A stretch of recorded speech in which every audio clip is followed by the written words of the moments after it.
Une bombe politique des enquêtes ouvertes contre Kiev, prétendument suspendue sous la pression des États-Unis.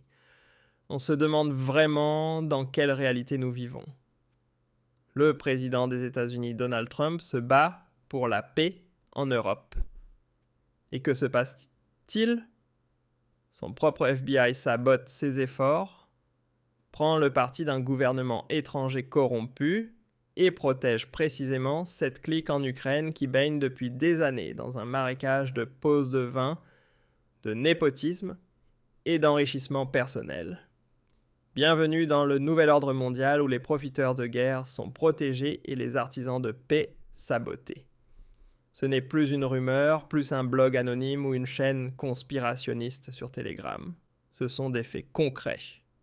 Les médias ukrainiens rapportent, et c'est là l'élément décisif, que le ministre ukrainien de la Sécurité Rustem Umerov a personnellement sollicité le FBI pour obtenir une protection face à de graves accusations de corruption.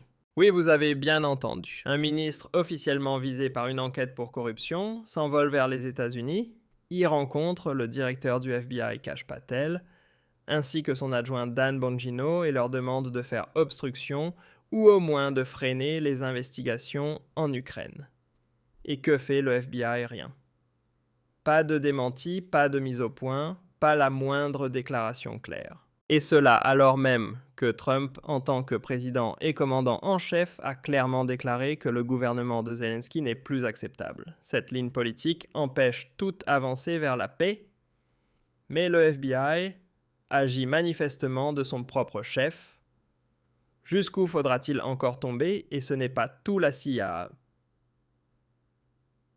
est aussi de la partie. L'ancien conseiller à la sécurité nationale Michael Flynn l'a affirmé publiquement, sur X anciennement Twitter, la CIA, ainsi que des services de renseignement européens, sabotent activement les plans de paix proposés par Donald Trump.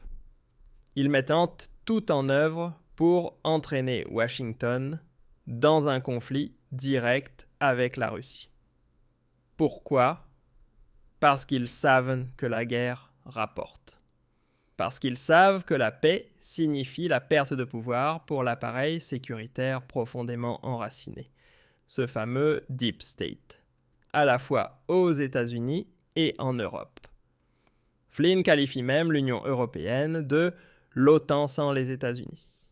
Et que veut cette Europe ? La guerre, encore la guerre, toujours plus de guerre, davantage d'armes, de nouveaux fronts, une escalade continue. Et qui ose s'y opposer ? Exactement Donald Trump. L'homme qui pense autrement, celui qui dit assez. Et c'est précisément pour cela qu'il est devenu l'ennemi public numéro 1 de ces mêmes réseaux qui, en Europe, s'alignent aux Verts et aux sociaux-démocrates. Franchement, ça ne vous rappelle rien. Combien de fois avons-nous vu ce scénario en Allemagne ? Lorsqu'un parti comme l'AfD propose quelque chose de sensé, comme renouer le dialogue avec la Russie, retrouver l'indépendance énergétique ou mettre fin à la logique guerrière, il est immédiatement lynché par les médias isolés politiquement et traîné dans des procédures douteuses. Ce même jeu se rejoue aujourd'hui aux États-Unis, mais à une échelle bien plus grande. Au lieu de soutenir la ligne de leur propre président, les institutions américaines se dressent contre lui et sabotent ouvertement sa politique. Et voici le véritable scandale, le gouvernement de Zelensky n'est pas seulement protégé politiquement, il est activement couvert par le FBI. Contre l'agence ukrainienne anticorruption elle-même, la NABU. Les enquêteurs ukrainiens, qui ont eu le courage de s'attaquer au marécage de Kiev, font désormais face à des pressions venues de Washington. Et Umerov, ce personnage clé au cœur de l'un des plus grands scandales de corruption depuis le début du conflit, n'a ni été suspendu ni inquiété. Au contraire, il voyage librement aux États-Unis, rencontre les pontes du FBI et poursuit ses activités sans être dérangé. Et dans ce tableau, rien d'étonnant à ce que d'autres proches de Zelensky, comme l'ancien chef de cabinet, Andriy Yermak, disparaissent eux aussi du viseur médiatique. Démission, oui.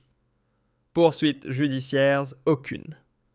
lui aussi semble bénéficier de la protection du FBI.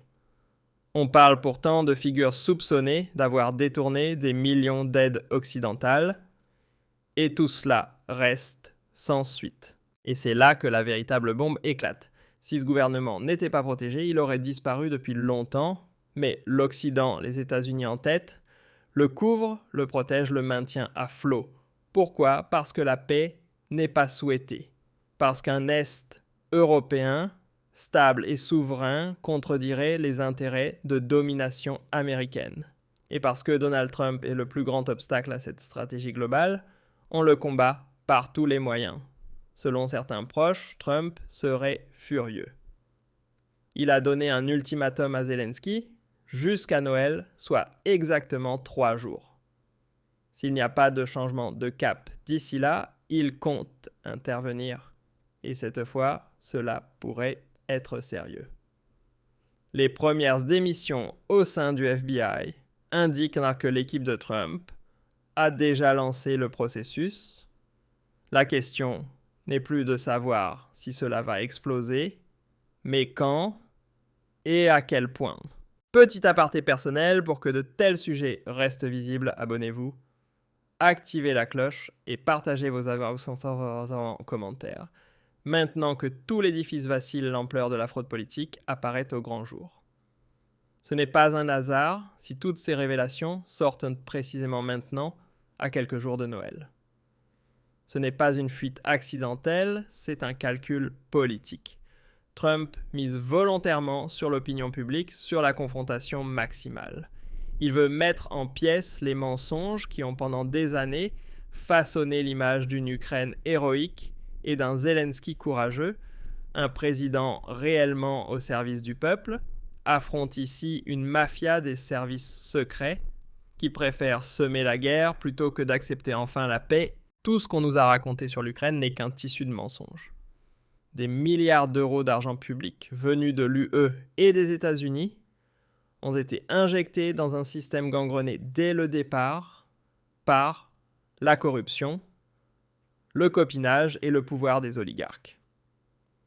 Tous ceux qui ont regardé d'un peu plus près ces dernières années savaient que Zelensky n'était pas un homme intègre, mais une pièce d'un système qui assure sa survie grâce à l'argent occidental et à la protection de Washington. Et aujourd'hui, on comprend qu'il ne s'agit pas seulement d'argent, mais aussi d'influence, de contrôle et de guerre.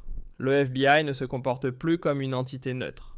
Il ne protège pas la démocratie. Il protège un régime qui trompe sa propre population, et les Occidentaux avec. Un régime qui rejette systématiquement chaque plan de paix proposé par Trump. Pourquoi ? Parce que la paix serait la fin du festin pour ceux qui profitent de ce conflit. Et ce qui est évident, c'est que Trump a un véritable plan de paix, un plan qui ne diabolise pas la Russie, mais qui la considère comme un partenaire de négociation. Un plan qui prend acte de la réalité territoriale au lieu de s'acharner dans des fantasmes de reconquête. Et c'est précisément pour cela que la CIA, le FBI et une partie de l'appareil politique de Washington s'opposent, parce que la paix mettrait fin à leur agenda. Et que fait l'Europe ? Pendant ce temps, elle applaudit docilement. L'Union européenne, cette machine bureaucratique moralement surexcitée, préfère s'aligner sur les va-t-en-guerre plutôt que de faire enfin pression sur Zelensky. Elle s'incline non pas devant la Maison-Blanche de Trump, mais devant le Deep State qui tire les ficelles derrière elle. Pendant ce temps, les morts s'accumulent jour après jour, et cela est sciemment accepté par ceux qui aiment se présenter comme les défenseurs de la démocratie. Mais aujourd'hui, les lignes commencent à bouger. Trump a été clair, il n'observera plus en silence. Et s'il passe réellement à l'action, ce qui semble de plus en plus probable, alors cela risque de chauffer sérieusement à Kiev à l'anglais et même dans les couloirs du pouvoir à Berlin. Car lorsque la vérité éclatera, lorsque le grand public comprendra à quel point ces structures sont profondément liées entre elles, ce ne sera pas qu'un scandale, c'est tout le système qui vacillera. Concrètement, qu'est-ce que cela signifie ? Si le bouclier protecteur du FBI tombe, Alors Zelensky devra faire face à des conséquences juridiques, en Ukraine, voire à l'international. La Nabu pourrait enfin agir librement. Des figures comme Umerov et Yermak ne seraient plus intouchables. Et avec eux, c'est tout le régime de Zelensky qui pourrait s'effondrer. C'est précisément ce scénario qu'ils redoutent tous, que le retour de Trump à la Maison-Blanche ne soit pas seulement symbolique, mais concret, avec des enquêtes, des révocations, des révélations, et déjà les premiers dominos commencent à tomber. Le directeur adjoint du FBI démissionne, les médias ukrainiens publient soudainement des informations qui jusqu'ici étaient tabous. De plus en plus de détails sur des réunions secrètes, des réseaux d'influence et des manipulations sortent au grand jour. Le mur de protection se fissure, et s'il s'effondre, nous apprendrons des choses que nous avons à peine le courage d'imaginer aujourd'hui. Petite parenthèse, mais essentielle si tu crois que l'État te protégera lors de la prochaine crise, ouvre les yeux. La vérité, c'est que tu es seul. Et si tu n'as pas de plan, tu seras balayé. C'est exactement pour cela que nous avons développé notre système de préparation aux crises. Un programme complet, étape par étape, pour protéger ton argent, ta liberté et ta vie, avant qu'il ne soit trop tard. Le lien est dans la description. Et soyons clairs, en 2025, ignorer, ça serait l'une des plus grandes erreurs de ta vie. La balle est désormais dans le camp de Trump. 3 jours, c'est ce qu'il reste avant Noël. Et tous ceux qui suivent la situation savent ce délai est à prendre au sérieux. Si Zelensky ne cède pas, ne coopère pas, Trump agira. Et cette fois, ce ne sera pas par la diplomatie. Ce sera le début du grand nettoyage, le FBI, la CIA et tous ceux qui se sont placés au-dessus du peuple et de la loi devront rendre des comptes. Il ne s'agit plus seulement de l'Ukraine, mais de l'avenir de l'ordre mondial. La vraie question, c'est de savoir si le monde continuera à être dirigé par des élites de l'ombre, ou si droit ordre et vraie démocratie reprendront enfin le dessus. Et c'est une leçon que nous devons absolument apprendre ici en Allemagne. Ceux qui veulent la paix ne peuvent pas pactiser avec les profiteurs de guerre, même s'ils portent un vernis occidental. Alors, restons éveillés, restons critiques, et ne tombons pas dans le piège des récits servis par les médias d'État. Salutations sincères à ceux qui pensent encore avec clarté. Bienvenue chez Verheimlicht.